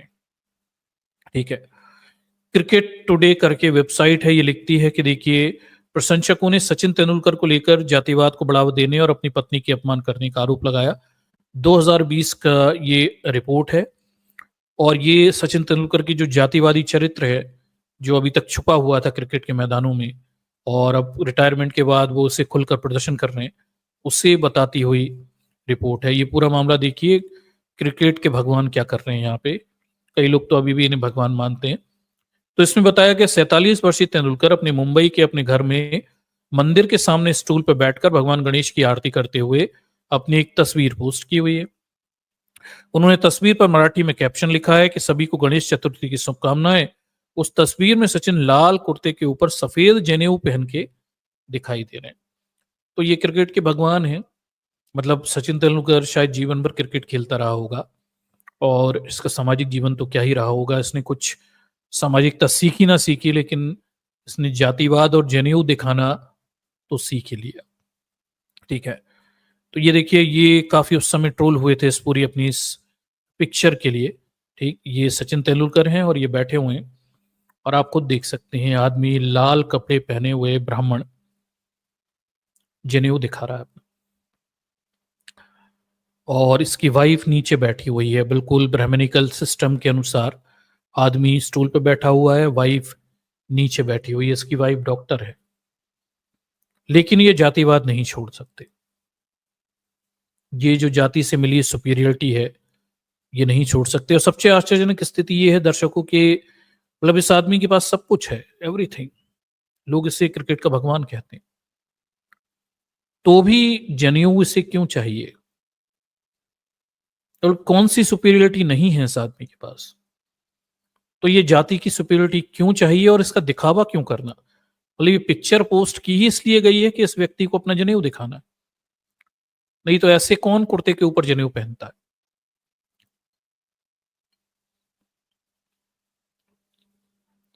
और कौन अपनी बीवी को ऐसे नीचे बिठाता है? तो ये आपके क्रिकेट के चरित्र हैं। इन लोगों ने जब क्रिकेट खेली होगी, इनके दिमाग में इतना जातिवाद है कि अपने लाल कुर्ते के ऊपर सफेद जनेऊ दिखा रहे हैं, अपनी बीवी को नीचे बिठाकर फोटो खींच रहे हैं ताकि ब्राह्मणिकल सिस्टम दिखा सकें औरतों की औकात कितनी है और ये आदमी के रूप में कितने सुपीरियर हैं, ये दिखा सकें। सोचिए इन लोगों ने जब क्रिकेट खेली होगी तो कितने खिलाड़ियों के केवल जातिगत मानसिकता के चलते भविष्य बर्बाद किए होंगे। विनोद कांबली उनमें से एक है। आप अच्छे से जानते हैं विनोद कांबली और सचिन तेंदुलकर की वो दोस्ती जो कभी नीच जात और ऊंच जात की दोस्ती कभी होती नहीं है, उस दोस्ती की बात की जाती थी। और एंड में फिर कामली का क्या हुआ, ठीक। हालांकि कामली को बहुत जातिगत टिप्पणियों का सामना करना पड़ा। मैदान में बाहर दर्शक उसे काला कहकर ही बुलाते थे, तमाम उसे निम्न जाति की गालियां भी खानी पड़ती थी। और अंत में उसका हर्ष वही हुआ जो जातिवादी व्यवस्था में एक निम्न जाति के लिए ये लोग तय करते, ठीक। तो ये जब तेंदुलकर की ये तस्वीरें आई, ये कोई पुरानी बात नहीं है, ये सब अभी लेटेस्ट ही बात हो रही है, 2-3 साल की पुरानी बात हो रही है, बस इतनी सी है, ठीक। ये देखिए इन्होंने खुद इंस्टाग्राम पे से पोस्ट की हुई थी, ये ठीक, ये दिख जाएगी आपको, और इसकी डेट 22 अगस्त 2020 की डेट है, ठीक। और इस पर काफी रिएक्शंस आए हुए थे और इस पे अलग अलग दर्शकों ने अलग अलग बात की हुई थी। एक दर्शक है वो लिखता है कि तेंदुलकर गर्व से अपना जनेऊ दिखा रहे हैं, ब्राह्मणों के द्वारा अपनी जाति का वर्चस्व का प्रतीक के रूप में पहना जाने वाला धागा। ये 2020 है, किसी की जाति पर गर्व करना अभी भी सामान्य कैसे है? क्या आपने कभी किसी जर्मन स्पोर्ट्स स्टार को नाजी प्रतीक या किसी अमेरिकन को के को क्लुस्कन मास्क पहने हुए देखा हुआ है? बिल्कुल नहीं मिलेगा आपको। कोई जर्मन नाजी प्रतीक नहीं लगाएगा, मानता भी होगा तो भी दिखावा नहीं करेगा, और कोक्लस क्लेन का तो मास्क अब कोई अमेरिकन लगा भी नहीं सकता। ये सारे शोषण के प्रतीक हैं। लेकिन भारत के जो जातिवादी लोग हैं वो अपने जनेऊ दिखाते हैं, ये दिखाते हैं कि हजारों सालों तक हम तुम्हारा शोषण करते रहे, अभी भी करते हैं, और ये हमारे लिए प्राइड का विषय है, ठीक। तो ये हैं क्रिकेटर जिन्हें आप अपना मसीहा मान रहे हो। अगर आप इन क्रिकेटरों में सच तलाशते हो तो मुझे लगता है आपको सच जानने की जरूरत है। कोई ब्राह्मण जातिवादी आदमी आपका आइडियल कैसे हो सकता है, ठीक। अजीब स्थिति, ठीक।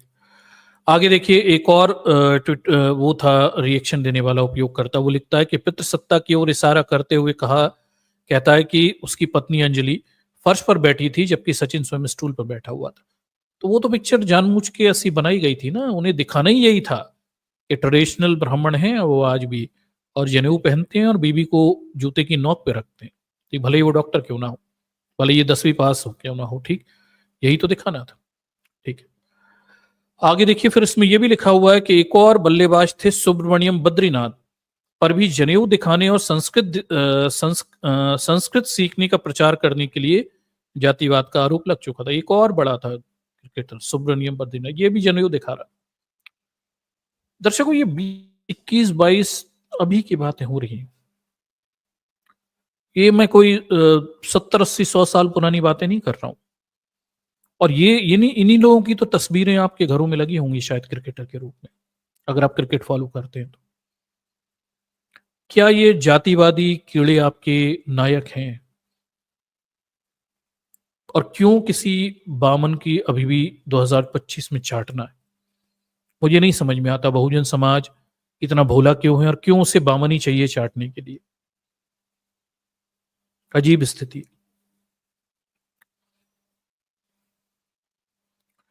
आगे देखिए द मूक नायक है, ये लिखते हैं कि कोई दलित आदिवासी भारतीय क्रिकेट टीम में क्यों नहीं है? मुझे जातिवाद सिखाने से पहले एक बार सोच लें, जाति इस देश की सच्चाई है जिसने लोगों को कमजोर बनाया है।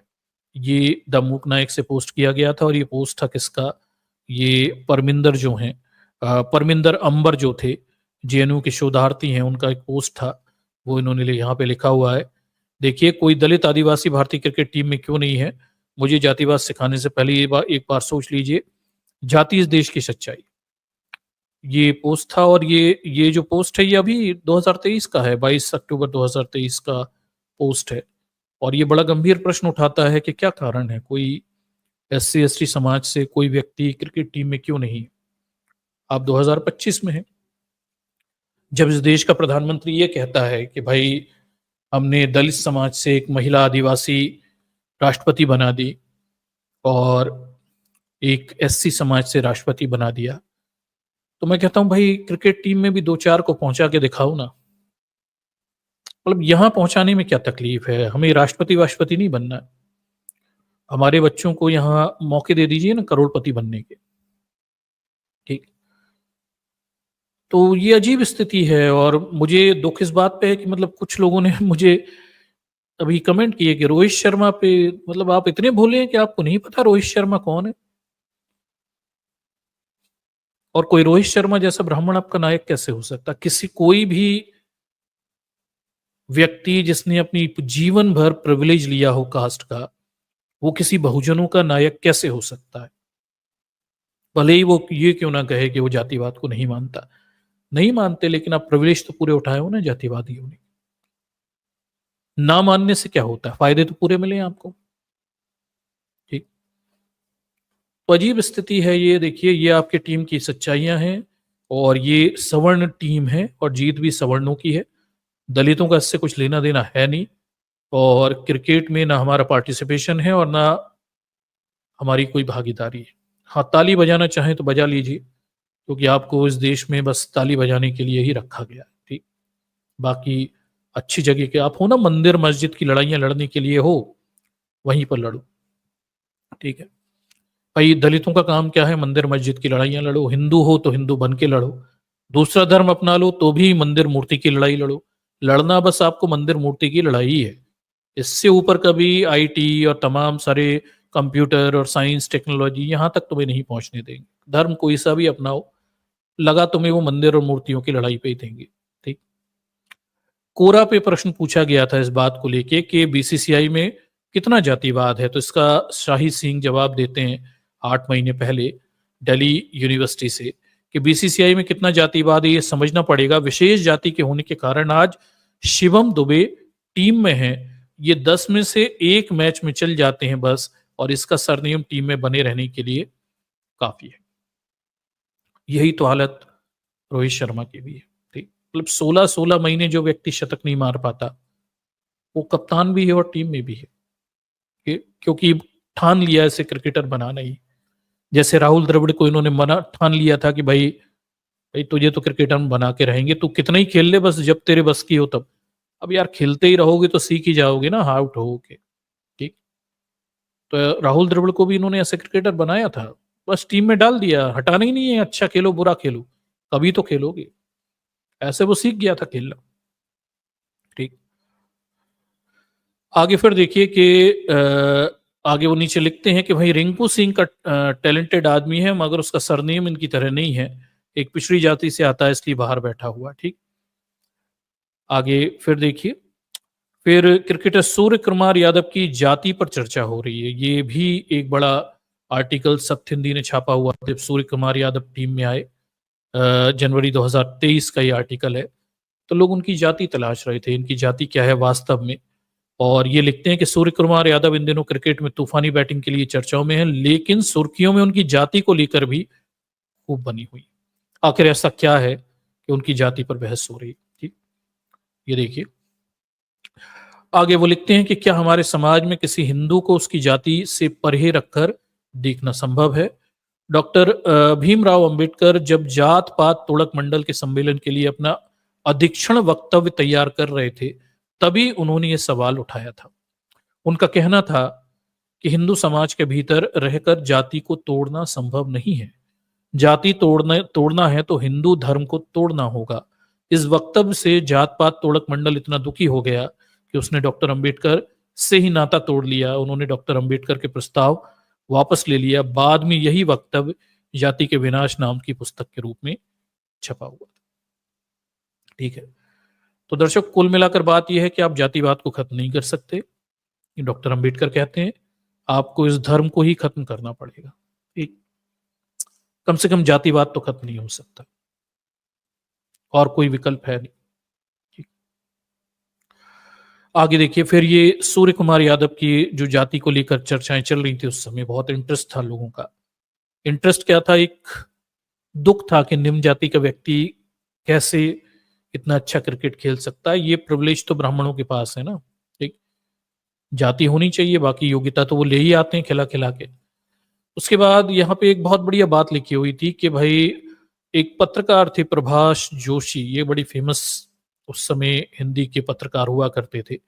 वो कहते हैं कि भाई, एक पुराने साक्षात्कार में वो कहते हैं कि जिसमें उन्होंने कहा था कि सचिन तेंदुलकर और सुनील गावस्कर को के धैर्य को उन्होंने ब्राह्मण से जोड़कर देखा था। सचिन तेंदुलकर और सुनील गावस्कर बड़े क्रिकेट में बड़ी लंबी लंबी पारियां खेलते हैं, और ये जो पत्रकार थे प्रभाष जोशी बड़े फेमस थे। ये कहते थे ये धैर्य इसलिए है क्योंकि ये ब्राह्मण लोगों में बड़ा धैर्य होता है। आप सोच के देखिए, ठीक? इनकी बुद्धि देखिए और इनका सोचने का तरीका देखिए। जातिवाद को इस तरह से लोगों के सामने ये रखने की कोशिश करते हैं, ठीक। फिर वन इंडिया लिखता है कि रिंकू सिंह की जाति पर छिड़ गई है जोरदार, देखिए छिड़ गई है जोरदार जंग। ये देखिए, रिंकू सिंह की जाति को लेकर भी काफी विवाद हुए थे और सबको जाति जाननी थी। ये भी बड़ा अजीब है। बगैर जाति के आप भारत में रह नहीं सकते, और जाति के बगैर आप टिक भी नहीं सकते, ठीक। क्रिकेट में जातिवाद उसके सामाजिक चरित्र को उजागर करता है। देखिए, सुरेश रैना का ये जो 2021 का इनका एक वक्तव्य था, ये काफी सुर्खियां बटेरा था। कैसे भारत के क्रिकेटर जो ज्यादा पढ़े लिखे नहीं रहते, वो अपने जातिगत चरित्र को चालाकी से छुपा भी नहीं पाते, और उनके मुंह से जातिवाद निकल ही जाता है, ठीक। इंडी जनरल में ये सब छपा हुआ था। देखिए, मामला क्या था, सुरेश रैना है और ये खुद को ब्राह्मण बता रहे थे, ठीक, और इतने भोलेपन से अपने ब्राह्मणवाद को लोगों के सामने रख रहे थे कि आप समझ सकते हैं कि ये व्यक्ति जातिवादी है, लेकिन इसे पता ही नहीं, ठीक। तो देखिए, रैना ने चेन्नई से उसके जुड़ाव और वहां की संस्कृति को अपनाने के बारे में जब पूछा गया, तो उन्होंने जवाब में उन्होंने कहा कि मुझे लगता है कि मैं भी ब्राह्मण हूं। मैं 2004 से चेन्नई से खेल रहा हूं। मुझे वहां की संस्कृति पसंद है, मुझे अपने साथियों से प्यार है। और देख लीजिए, तमाम सारी बातें ये कहते दिखते हैं। और देखिए, चेन्नई सुपर किंग का हिस्सा बनकर खुशकिस्मत हूं। अब मुझे समझ में नहीं आया, इसमें ब्राह्मण होने की कौन सी बात है? क्या चेन्नई सुपर किंग में जुड़ने के लिए ब्राह्मण होना कोई विशेष योग्यता है? पर ये खुद को ब्राह्मण बताकर ये बता रहा था कि वहां की संस्कृति से उन्हें प्यार है, ठीक। बाद में सुरेश रैना की काफी खाल भी खींची गई, और उनकी जातिवाद के उन्होंने जो बात की हुई थी इसको लेकर काफी प्रतिक्रियाएं भी आई। लेकिन आप समझ सकते हैं कि सुरेश रैना को शायद ये पता नहीं है कि खुद को ब्राह्मण बताना एक जातिवादी वक्तव्य है। उतने ही पढ़े लिखे होते हैं ये लोग, ठीक, और ज्यादा इन्हें जानकारियां नहीं रहती। ये जो जनेऊ दिखा रहे हैं, जाति दिखा रहे हैं, इन लोगों के अंदर, मूर्खों के अंदर अकल भी नहीं रहती। ये सब बुरे होते हैं और इनसे नुकसान होता है, लेकिन ये दिखाते हैं क्योंकि इन्हें तो जाति दिखाकर फायदा होता है ना, ठीक है, ठीक, ये भी है। उसके बाद देखिए, फिर हम ये देखते हैं कि भाई, एक ये राजीव शुक्ला जी हैं, आप भी जानते हैं राजीव शुक्ला जी को। और ये एक ट्वीट में कहते हैं कि भाई, भगवान के लिए जातिवाद को क्रिकेट में मत लाओ, ये ट्वीट में कहते दिखाई देते हैं। और ये राजीव शुक्ला की मजेदार बात यह है कि ये महान व्यक्ति है जिसे मैं जब से क्रिकेट देख रहा हूं तब से ये जादुई तरीके से क्रिकेट से जुड़े हुए हैं। कांग्रेस की सरकार थी तब भी ये बीसीसीआई में ऊंचे पद पे थे, बीजेपी की सरकार है तब भी ऊंचे पद पर हैं। पता नहीं इनके पास कौन सी चुंबक है शुक्ला जी के पास, या जातिवाद का जादू है। सरकारें आती जाती रहती हैं, लेकिन ब्राह्मण देवता वहां से खिसकते ही नहीं है, वहीं बीसीसीआई में खोटा डाल के बैठे रहते हैं, और ये हिलते डुलते भी नहीं है, ठीक। तमाम आरोप प्रत्यारोपों का दौर भी इन्होंने सह लिया, भ्रष्टाचार के आरोप लगे, क्रिकेटर्स आए गए, और शुक्ला जी वहां ऐसे जमे हुए हैं जिसकी कोई हद ही नहीं है, ठीक। मेरे ख्याल से कोई जादू है, शायद जाति का जादू है, ठीक। देखिएगा इन्हें, ये आपको यदा कदा दिख जाएंगे सभी जगह, ठीक। फिर एक और देखिए, यहाँ जेके यादव हैं, इनकी शुक्ला जी से कुछ बहस होती है जातिवाद को लेके, और जेके यादव फिर जो हैं ये इनका जवाब देते हैं कि देखिए, रविंद्र जडेजा ने 2016 में पहली बार बल्ले को तलवार की तरह घुमाकर सेलिब्रेशन किया था, जो कि राजपूत शान से जोड़ा गया था। उसके बाद देखिए, रविंद्र जडेजा 2020 में तलवारबाजी करते हुए वीडियो पोस्ट करते हैं जिस पर हैशटैग लिखा था राजपूत बॉय। रविंद्र जडेजा ने इंग्लैंड के खिलाफ एक मैच में जो जूते पहन रखे थे उस पर लिखा हुआ था राजपूत, और उनकी जर्सी नंबर देखिए 2021 में देखिए रविंद्र जडेजा ने ट्वीट किया था राजपूत बॉय फॉर एवर्स। ठीक, ये देखिए फिर रविंद्र जडेजा और उनकी पत्नी ने फोटो पोस्ट किया था जिसमें वो तलवारबाजी कर रहे हैं, नीचे लिखा है राजपूतों की शान का प्रतीक है। तो अब ये अजीब स्थिति बताते हैं कि देखिए ये लोग जातिवादी हैं या जातिवाद का विरोध करने वाले जातिवादी हैं। ये एक कोलाज है, कैसे ये रविंद्र जडेजा खुद को राजपूत बॉय, राजपूताना शान बताता है। ठीक, तो ये बड़ा अजीब है दर्शकों। ये जनेऊ दिखाएं तो कोई समस्या नहीं है, ये खुद को राजपूत कहें तो समस्या नहीं है, लेकिन कोई दलित दिलीप मंडल और कोई दलित समाज का व्यक्ति या कोई दिलीप मंडल जो कि चिंतक है, वो अगर ये कह दे कि भाई 11 में से 7 ब्राह्मण हैं, तो उससे कहा जाता है तुम जातिवाद को लेकर आ रहे हो। ठीक, और इनसे किसी ने प्रश्न नहीं पूछे, किसी रणवीर इलाहाबादिया को उठाकर टांग दिया, पर ये भंगी भी बोलते हैं, ये चमार भी बोलते हैं, तमाम सारी एक जाति सूचक गालियां देते रहते हैं क्रिकेटर्स, इन्हें कभी कोर्ट में नहीं घसीटा गया। ठीक, ये देखिए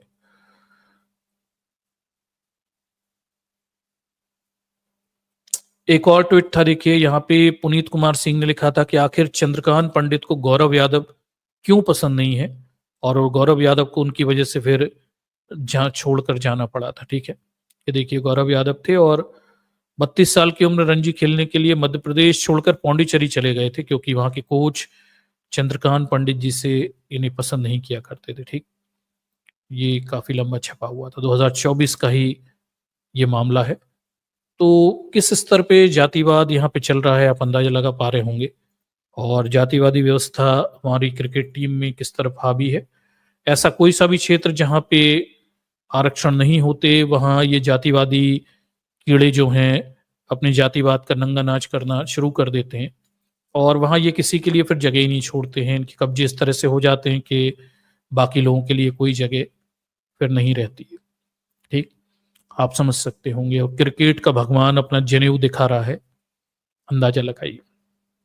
ठीक है, ये वसीम अकरम हैं, कुछ समय पहले एक पाकिस्तान की हार में पाकिस्तान के खिलाड़ियों के पसीनों के संदर्भ में एक जातिवादी गाली देते हुए दिखे थे, जिसमें वो कह रहे थे हम तो बिल्कुल लगता है चमार नहीं होते वैसे हैं।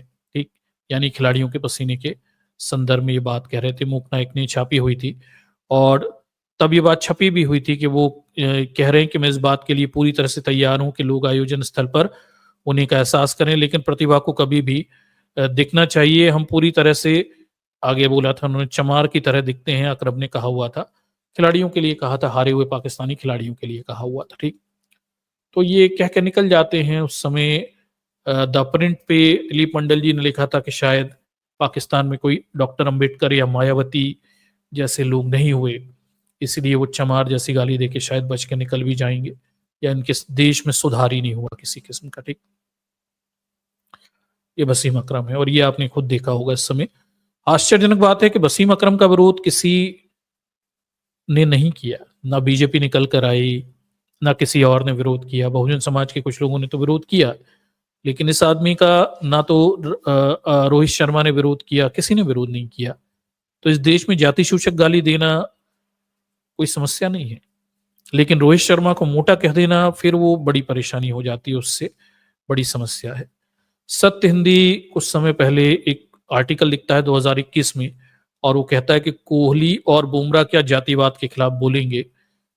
एक संदर्भ में ये बात कही गई थी, जैसा कि इंग्लैंड में फुटबॉल एक लीग हुई थी जिसमें फुटबॉल प्रेमी जो थे वो क्या बोलते हैं, इंग्लैंड की टीम में विवाद हो गया था और उपद्रव हो गया था, और वहां कुछ फुटबॉल प्रेमी थे, वहां के काले लोगों के लिए उन्होंने अपशब्द बोले थे, और तब वहां के खिलाड़ी सामने आए थे। इस संदर्भ में पूछा गया था क्या कोहली और बुमराह जातिवाद के खिलाफ कुछ बोलेंगे, लेकिन ये कहाँ बोलते हैं, इनके मुंह पे लगाम लगी हुई है। ये कुछ जातिवादी लोग हैं, मौन रहकर या तो समर्थन करते हैं या इसका भाग रहते हैं। ठीक, ये सबके खिलाफ बोल देते हैं, किसी मुस्लिम पर बात आ जाए तो बोल देंगे, लेकिन जातिवाद के खिलाफ ज्यादा बोलते हुए दिखाई नहीं देते हैं। ठीक, ये देख लीजिए। इसमें फिर ये भी बताया कैसे विनोद कामली को ये लोग जब मैदान में विनोद कामली हुआ करते थे जामिया मिलिया इस्लामिया के क्रिकेट मैदान में, जब देखिए मुंबई बनाम दिल्ली में रणजी ट्रॉफी मैच में दर्शकों ने विनोद कामली को फप्तियां कसी हुई थी, उन्हें काला कहकर बुलाया करते, विनोद कामली को बहुत ट्रोल किया करते थे उनकी जाति की वजह से। ठीक, ये भी है। फिर हम ये देखते हैं कि ESPN क्रिकेट इन्फो पर सिद्धार्थ मोगा का एक आर्टिकल रहता है जिसमें वो बताते हैं कि भारतीय क्रिकेटरों को जातिगत विशेष अधिकार और उत्पीड़न के बारे में जागरूक होने की जरूरत है। सिद्धार्थ मोगा बड़े लिबरल तरीके से बात कहते हैं कि भारत के जो क्रिकेटर हैं इन्हें कुछ सीखना पड़ना चाहिए, इन्हें जातिवाद जैसे मुद्दों पर जागरूक होना चाहिए। ज्यादातर तो अनपढ़ गवार है दर्शकों, कुछ थोड़े बहुत पढ़े लिखे भी हैं, पर उनकी सामाजिक समझ तो शून्य है क्योंकि वो अपने दायरों से बाहर गए नहीं है और पढ़ते लिखते भी नहीं है। ठीक, इसलिए वो जाने अनजाने जातिवाद वाली बातें जो दिमाग में होती हैं वो कह जाते हैं। ठीक है, और ये बड़ा सिद्धार्थ मोगा यहाँ पे लिख रहे हैं कि भाई भारतीय खिलाड़ियों को देखिए जातिवाद और उससे जुड़ी हुई भाषा को समझने की जरूरत है, मतलब इन्हें समझ में नहीं आता भारतीय खिलाड़ियों को। और वो एक संदर्भ बताते हैं कैसे भारत बांग्लादेश के मैच में, ये मीरपुर में मैच हुआ था, और वहां पे जो स्टम कैमरा था, स्टम जो कैमरे के माइक था, उससे भारतीय खिलाड़ियों की एक रिकॉर्डिंग सामने आई थी जिसमें एक खिलाड़ी जो है दूसरे खिलाड़ी को फील्डिंग खराब होने पर छपरी कह रहा था। ठीक है, अब मजेदार बात है कि छपरी शब्द भारत के सवर्णों में इतना कॉमन हो गया कि उन्हें पता ही नहीं है कि ये जाति सूचक गाली है। वास्तव में वो लिखते हैं कि छपरी एक समुदाय को कहा जाता है जो कि छप्पर ठीक करने का काम करता है, उसके लिए शब्द इस्तेमाल किया जाता है। और देखिए समाज की सोच भी देखिए कि अब क्या हो गया कि समाज के कमजोर वर्ग पे भी पैसे आ गए और वो पैसे से अपने लिए अच्छे कपड़े खरीद लेता है। तो समाज का जो उत्पीड़क वर्ग है यानी सवर्ण वर्ग है, अब पहनते हैं, अच्छे से रहते हैं, तो उनके लिए वो छपरी शब्द इस्तेमाल करता है। ठीक, मतलब वो अच्छे कपड़े पहन लें, अच्छे से रहें तो छपरी हो जाते हैं। ठीक, और ऊंची जाति के लोगों के लिए ये निम्न काम हो जाता है, क्योंकि अच्छे कपड़े पहनना, अच्छे से रहना, ये तो खास जाति के लिए संरक्षित है ना। ठीक, कोई निम्न जाति का करेगा तो फिर वो छपरी हो जाता है। ठीक, फिर एक विवाद आपने ये भी देखा था, युवराज सिंह ने युवेन चहल को भंगी कहा था, ये विवाद भी आपने देखा होगा। और इसमें आपका वो प्रिय मोटा क्रिकेटर युवराज सिंह भी शामिल था, जिसको लेके आप लोग बड़े इमोशनल हुए जा रहे थे, अरे युवराज सिंह थोड़ी जातिवादी है। देखिए युवराज सिंह कह रहा हूँ, ये रोहित शर्मा थोड़ी जातिवादी है। देखिए क्या है पूरा मामला। तो ये मामला ये है कि भाई ये भी अभी कुछ साल पहले का मामला है। कोविड-19 के दौरान आपको याद होगा जब इंस्टाग्राम पर रोहित शर्मा के साथ बात करते हुए युवराज सिंह ने किसी संदर्भ में युवेंद्र चहल को भंगी बुलाया था। इस बात पर रोहित भी खूब हंसे थे। भंगी भी ऐसा समुदाय है जिन्हें जन्म के आधार पर नाली या शौचालय साफ करने का काम दिया जाता है। दर्शकों ये विवाद काफी बड़ा हुआ था, हालांकि भारतीय मीडिया से गंभीरता से नहीं दिखाती है, मतलब किसी को जाति सूचक गाली दे देना सवर्णों की रोजमर्रा की आदत है। युवराज सिंह ने और इन्होंने बाकायदा इंस्टाग्राम पर एक वीडियो के दौरान ये जो चहल क्रिकेटर है इससे भंगी कहा था। रोहित शर्मा भी था, ये भी हंस रहा था इस पे, ये खूब मजे ले रहा था। ठीक, और सबसे दुखद बात यह है कि युवराज सिंह ने इसको लेकर कभी माफी ही नहीं मांगी। उसने सिर्फ इतना कहा कि भाई उसके कहने के संदर्भ को गलत तरीके से लिया गया और वो किसी को अपमानित नहीं करना, सीधी कोई अपॉलॉजी नहीं थी कि ये गलत हुआ, तोड़ मरोड़ कर बातें रखी जा रही थी। और रोहित शर्मा ने भी अपने हंसने के लिए तो कभी माफी मांगी ही नहीं। एक जाति सूचक शब्द इस्तेमाल किया जा रहा है और इसे हंसने की जगह मेरे ख्याल से रोकना चाहिए था।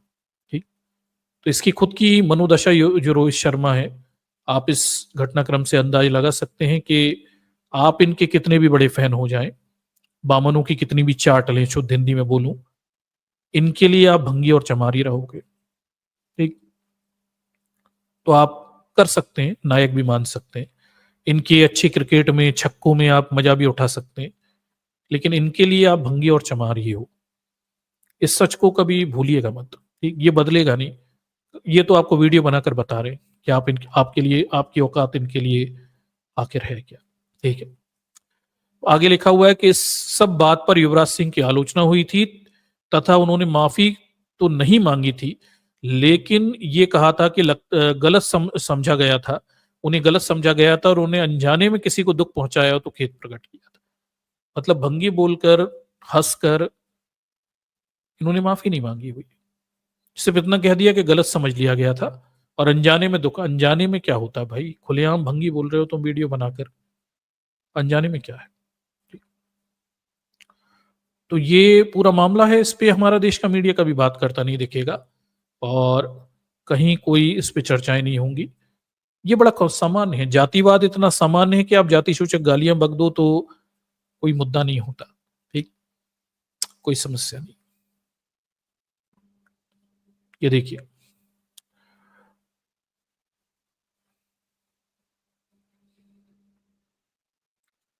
देखिए भारतीय इतिहास में अनुसूचित जाति, अनुसूचित जनजाति के बहुत ही कम खिलाड़ी सर्वोच्च स्तर पर मौका दिया गया है। अगर कुछ खिलाड़ी आए भी हैं तो उन्हें अन्य यानी ओबीसी समुदाय से आए हुए हैं। ठीक, आगे देखिए, भारत के कई हिस्सों में तो आज भी पिछड़े वर्ग के लोगों को मैदान में घुसने तक की आजादी नहीं है। खेल में एक स्तर तक पहुंचने के लिए तो काफी कुछ चीजों की जरूरत होती है। इन्होंने काफी कुछ लिखा हुआ है। आगे देखिए, फिर वो लिखते हैं सिद्धार्थ मोगा के इस आर्टिकल में कि मैंने बीसीसीआई से कई बार पूछा है, क्या कभी किसी पिछड़ी जाति या जनजाति का सदस्य किसी बड़े पद पर पहुंचा है, लेकिन इसका कोई जवाब नहीं है। ठीक है, एक राज्य के अधिकारी ने एक बार बताया था कि उन्हें स्टेट एसोसिएशन में एक बार कुछ तथाकथित निम्न जाति के सदस्य पदाधिकारी बन गए थे। तब एक सुपरस्टार क्रिकेटर ने अखबार में कुछ ऐसा बयान दिया था कि आप धोबी और मोची हम पर राज करेंगे। आपके ये बीसीसीआई में कभी कोई निम्न जाति के लोगों को ऊंचा पद नहीं दिया गया, ऐसा सिद्धार्थ मोगा कह रहे हैं। और एक बार स्टेट एसोसिएशन में किसी को दे दिया था, तब एक क्रिकेटर ने कहा था कि अब धोबी और मोची हम पर राज करेंगे। आप अंदाज लगाइए, जब ये आपके समाज की दशाएं हैं तो मतलब ये क्रिकेट कैसे किसी बहुजन का क्रिकेट हो सकता है। सवर्णों का क्रिकेट है, सवर्णों की खेल है, वो आपस में जीते हारे, इससे दलितों का कुछ लेना देना मुझे दिखाई नहीं देता है। ठीक, और क्यों इनकी जीत हार में हमें खुशी लेनी है, ठीक, इनके जातिवाद में हमें खुशी लेनी है, समझ से परे है। जरूरत ही क्या है। ठीक, ऐसी गली क्यों जाना जहां बेइज्जती होती हो। तो मतलब एक तरफ ये भंगी भी कहेंगे, चमार भी कहेंगे, यही आप नायक बना के बैठ जाओगे, तो यार इतना क्यों गिरना है, जरूरत क्या है। ना ऐसे खेल की जरूरत है और ना ऐसे नायकों की जरूरत है। चलिए आगे देखिए कि खेलों में पिछड़ी जाति तब भी अभिशाप थी, अब भी कलंक है। और ये न्यूज 18 ने एक बड़ा आपको आर्टिकल छापा हुआ था और इसमें उन्होंने दलित जो पहला दलित क्रिकेटर है, महान क्रिकेटर, उनकी पूरी कहानी उन्होंने बताई हुई है। तो हम अब बात करेंगे इतिहास के संदर्भ में, और इतिहास में हम बात करेंगे वो दुनिया में पहले दुनिया में स्पिनर जो थे, वो क्या बोलते हैं, पालवंकर बालू जी, उनकी तोती बोलती थी।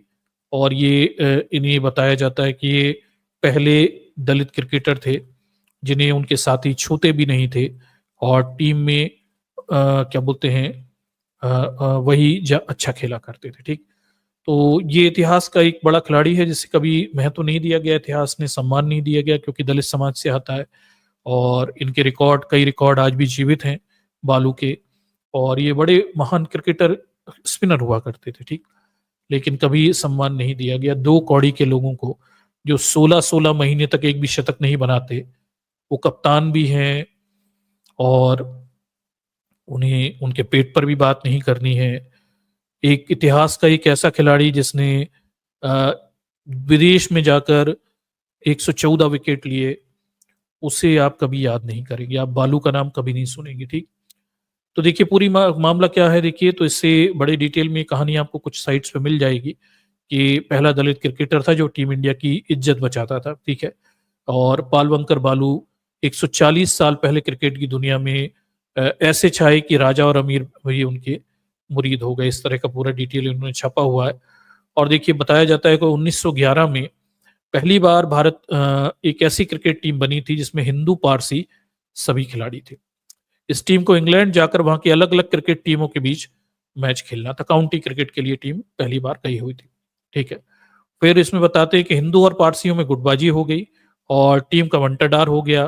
टीम देखिए भारतीय टीम बल्लेबाज जो थे अंग्रेज गेंदबाजों के सामने बिल्कुल भी नहीं टिक पाए और इंग्लिश काउंटी की टीम के साथ कुल 14 मैच खेले गए जिसमें से केवल 2 ही मैच जीत पाए। भारत की टीम पहली बार 1911 का बात है काउंटी खेलने के लिए इंग्लैंड गई हुई थी और 14 में से 2 ही मैच ये जीत पाई थी। बुरे हाल हुए थे, लेकिन इसमें भी एक खिलाड़ी सुपरस्टार बन के उभर के सामने आया था, वो है बालू।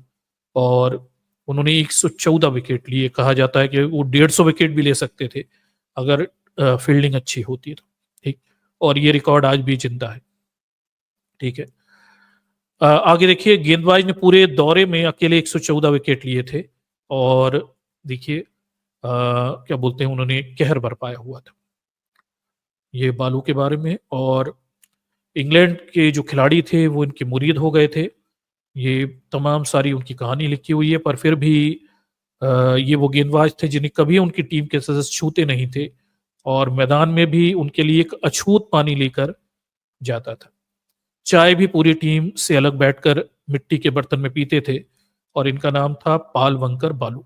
ठीक, तो बालू का क्रिकेट इतिहास में नाम आपको नहीं मिलेगा, ना कोई कहानी गाता हुआ दिखाई देगा, ना इस व्यक्ति की महानता को कभी सम्मान दिया जाएगा। तमाम सारे लोगों की बातें की जाएंगी, लेकिन ये व्यक्ति जो है इतिहास से ऐसे गायब कर दिया गया जैसे कभी था ही नहीं।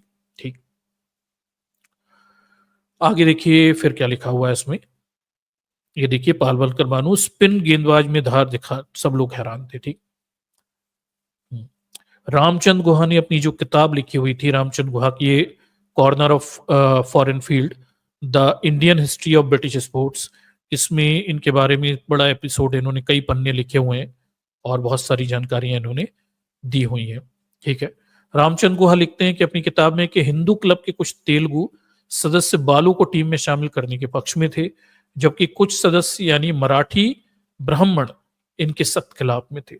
ऐसे में ब्रिटिश खेमे के जे ग्रेग इस लड़ाई में कूद गए। उन्होंने एक इंटरव्यू में कह दिया कि वो लोग मूर्ख हैं जो बालू को टीम में शामिल नहीं करना चाहते। ठीक है,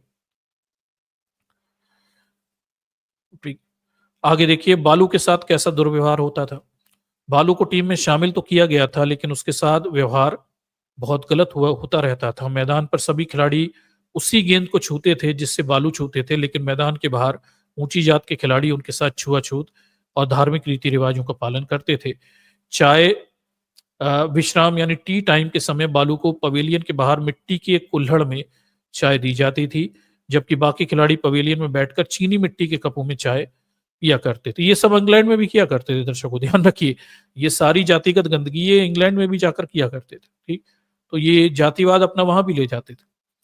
अगर ग्राउंड पर बालू को हाथ मुंह धोने होते थे तो एक अछूत नौकर केतली में पानी लेकर जाता था, एक कोने में उसके हाथ मुंह धुलवाता था।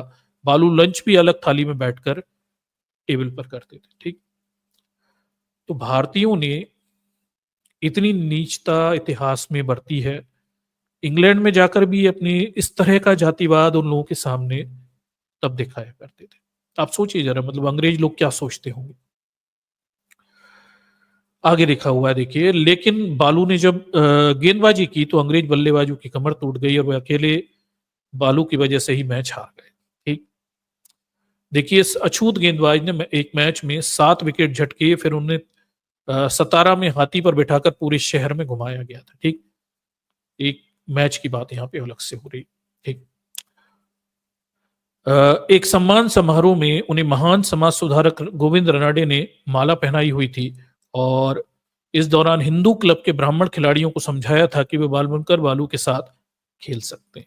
ठीक है, और उन्हें खाना पीना भी चाहिए, ये भी बताया गया था। ठीक, आगे देखिए, बालू की गेंदबाजी की तूतिया बोलती थी। ब्रिटिश अखबार में उन पर लेख लिखे जाते थे, उनकी तुलना महान ब्रिटिश गेंदबाजों से की जाती थी। 1907 से 1911 तक खेले गए 5 मैचों में उन्होंने 40 विकेट लिए थे। हर विकेट के लिए उन्होंने 10 से भी कम रन खर्च किए हुए थे। ठीक,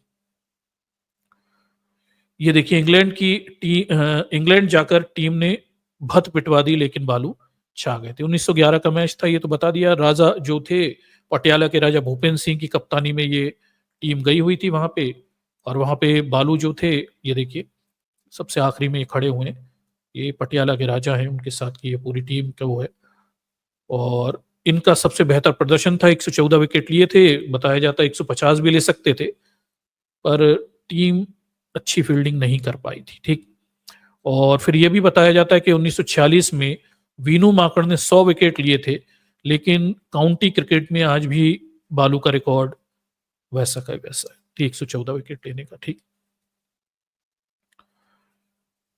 ये बालबंकर बालू हैं। और फिर देखिए 1911 में जब बालू इंग्लैंड से वापस आए तो उनका भारत में स्वागत किया गया। कई दिनों तक उनके लिए सम्मान समारोह आयोजित किए गए। क्रिकेट के मैदानों में असाधारण प्रदर्शन थे। बालू ने अनगिनत अछूतों के नायक बन गए थे।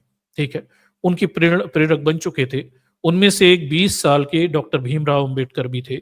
बताते हैं कि इंग्लैंड से लौटने के बाद एक सम्मान समारोह में पालवंकर बालू को जो सम्मान पत्र दिया गया था, उसके लिखने वाले डॉक्टर अंबेडकर थे। ठीक, डॉक्टर अंबेडकर उस समय 20 साल के थे, तब की ये बात यहाँ पे बताई जा रही है। ठीक, तो ये एक पहले दलित खिलाड़ी का इतिहास जो कहीं आपको सुनने में नहीं मिलेगा, उसके पास रिकॉर्ड भी है, पर फिर भी कभी बात नहीं की जाती। पालवंकर बालू दलित समाज का सुपरस्टार क्रिकेटर, जिसे इतिहास ने भुला दिया। ठीक, तो ये एक इतिहास के पन्नों से एक और खिलाड़ी है, और आप देख सकते हैं कि किस स्तर का जातिवाद बढ़ता जाता था, और आज भी जातिवाद कम नहीं है। ये जो क्रिकेट टीम आज मैच जीती है, इसमें एक ओबीसी समाज से है, जहां तक मुझे पता है, बाकी सारे सवर्ण समाज से हैं।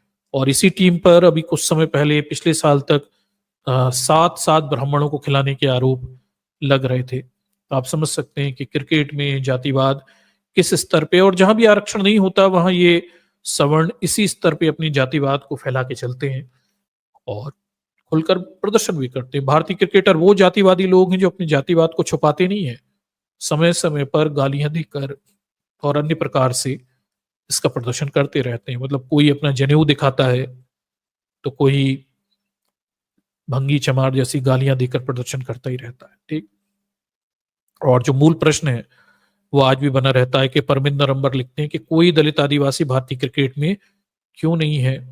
मुझे जातिवाद सिखाने वाले पहले एक बार सोच लें, जाति इस देश की सच्चाई है जिसने लोगों को कमजोर बनाया हुआ है। ठीक, ये अखंड प्रश्न है जो बना रहेगा। ठीक, ये खत्म नहीं होगा, ये हमेशा बना रहेगा। और यही मूल बात भी है कि कैसे कोई रोहित शर्मा आपका नायक हो सकता है। ठीक, जो व्यक्ति दूसरे के भंगी कहने पे हंसता हो, वो दलितों के नायक कैसे हो सकते हैं। और क्यों आपको ये क्रिकेट देखना है जिसमें एक ओबीसी समाज का व्यक्ति है, बाकी सवर्ण बैठे हुए हैं, और उनमें से भी वो लोग हैं जो कोई खुद को ब्राह्मण कहता है, कोई किसी खुद को प्राउड राजपूत कह रहा है। इन लोगों की जीतों में हमारा क्या लेना देना। ठीक, और हमें इसका पार्ट बनना ही क्यों है। जिस दिन दलित समाज के लोगों को ये मौका देने लगेंगे, उस दिन मुझे लगता है दलितों को क्रिकेट से खुद को जोड़ने के बारे में सोचना चाहिए। अदर देन दिस, हम अपने बच्चों के जीवन खराब क्यों करें जब हमें पता है कि उनके लिए यहाँ कोई जगह नहीं है। आप कितना भी अच्छा खेल लीजिए, ये आपको ऊपर नहीं आने देंगे। ठीक, और इस क्रिकेट को हम अपने से जोड़े भी कैसे, मतलब इस जातिवादी लोगों से अपने आप को हम कैसे जोड़े, जबकि हमें दिखता है कि ये घोर जातिवादी लोग हैं, और ये तो छुपा भी नहीं रहे अपने जातिवाद, मुंह पे गालियां बक रहे हैं आपको। तो कैसे इनसे जोड़े, तो ये दुविधा हमेशा रहती है। और मुझे व्यक्तिगत रूप से भारतीय क्रिकेट से जुड़ना बहुत तकलीफदायक लगता है।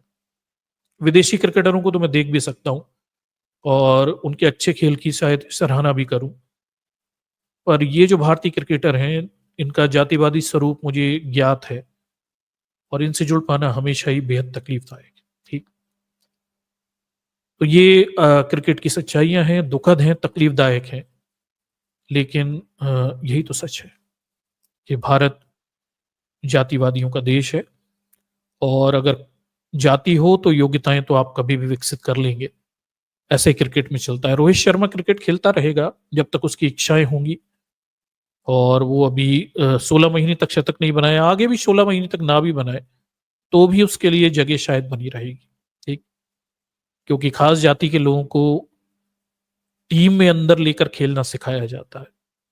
ठीक, ऐसा पहले कईयों के साथ हुआ। राहुल द्रविड़ उनमें से एक है, जिसे तब तक मौके दिए गए जब तक कि वो खिलाड़ी ना बन जाए, और फिर लास्टली खेल खेल कर वो सीख ही गया कि आखिर खेल कैसे खेला जाता है। ठीक, तो ये आज का प्रेजेंटेशन है दर्शकों, इसे थोड़ा समझिए, लोगों तक पहुंचाइए, और अपना और अपने बच्चों का समय खराब मत करिए इस व्यर्थ के खेल में। पहला तो जातिवाद है ही है, दूसरा टोटली फर्जी खेल है, फिक्स है। आप पीछे जाकर देख लीजिए 2007-8 में किस स्तर पे भ्रष्टाचार के आरोप लगे हुए थे। सचिन तेंदुलकर तक पे आरोप थे, हालांकि वो बच निकले थे किसी तरह से। जडेजा ने तो बाकायदा संन्यास ही ले लिया था। और ये योग्यता की बातें करते हैं, यही योग्य लोगों ने क्रिकेट में भ्रष्टाचार किया था। यही एक और अजय जडेजा नाम का एक क्रिकेटर था, उसने संन्यास ले लिया था। लेकिन अब ये योग्यता की बातें करते हैं, और इस टीम की जीत में ये कहेंगे देखिए आरक्षण होता तो ये जीत नहीं पाती, इन सवर्णों ने जीत ले ली। भ्रष्टाचार भी इन सवर्णों ने किए हुए थे। पीछे पलट कर देखिए मोहम्मद अजरुद्दीन की कप्तानी में क्या क्या काला पीला इन जातिवादी लोगों ने किया हुआ है। ठीक, तो ये आपकी क्रिकेट की सच्चाइयां हैं, और इसमें बहुत कुछ मत तलाशिए, कुछ है नहीं, सब फिक्स मामला है।